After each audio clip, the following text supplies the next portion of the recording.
இயேசுவின் இருதயமே என்றும் இறங்கிடும் அருள்மயமே, உந்தன் ஆசியும் அருளும் சேர்ந்து வந்தால் எங்கள் ஆனந்தம் நிலை பெறுமே.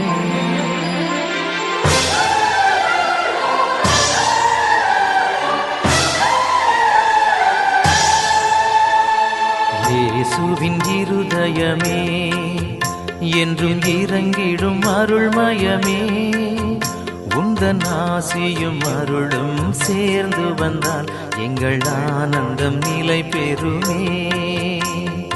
இயேசுவின் இருதயமே என்றும் இறங்கிடும் அருள்மயமே, உந்தன் ஆசியும் அருளும் சேர்ந்து வந்தால் எங்கள் ஆனந்தம் நிலை பெறுமே.